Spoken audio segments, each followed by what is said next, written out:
Promo റിവ്യൂയിലേക്ക് എല്ലാവർക്കും സ്വാഗതം. ഈ റിവ്യൂ ഇഷ്ടപ്പെടുവാണെങ്കിൽ ഒന്ന് ലൈക്ക് ചെയ്തും സബ്സ്ക്രൈബ് ചെയ്തും സപ്പോർട്ട് ചെയ്യണേ.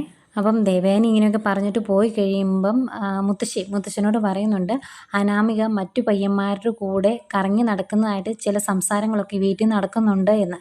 അതൊക്കെ അവർക്കറിയാം. എങ്കിലും അനിയുടെ തലയിൽ തന്നെ അനാമികയെ കെട്ടിവെക്കണം.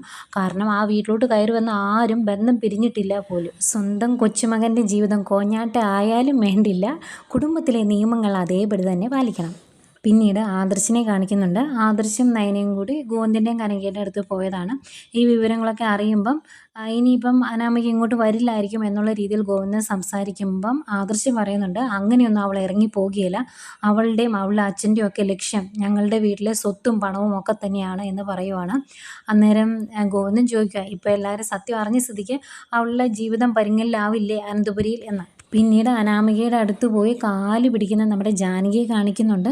മോള് വീട്ടിലോട്ട് വരണം എന്ന് പറയുമ്പോൾ അനാമിക പറയുന്നുണ്ട്, അവൻ 24 മണിക്കൂറും ആ നന്ദുവിൻ്റെ പുറകെയാണ്, ഞാൻ പിന്നെ എന്തിനാണ് വരുന്നത് എന്ന് ചോദിക്കുമ്പോൾ, മോൾ അങ്ങനെ കൈവിടരുത്, മോള് വീട്ടിലോട്ട് വന്ന് അനിയെ എങ്ങനെയെങ്കിലുമൊക്കെ പറഞ്ഞ് അവൻ്റെ സ്വഭാവം മാറ്റിയെടുക്കണമെന്നാണ് ജാനകി പറയുന്നത്. അങ്ങനെ കാല് പിടിച്ച് അനാമികയെ കൂട്ടിക്കൊണ്ടുവരുന്നു.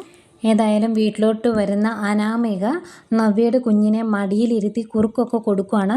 അത് കണ്ട് ഒരുപാട് സന്തോഷത്തോടെ ചിരിച്ചുകൊണ്ട് അടുത്ത് നിൽക്കുന്ന നവ്യയും കാണിക്കുന്നുണ്ട്. ഇതൊട്ടും സഹിക്കാൻ മേലാതെ കണ്ണുരുട്ടി വിഷമിച്ച് നിൽക്കുന്ന നയനയും കാണിക്കുന്നുണ്ട്.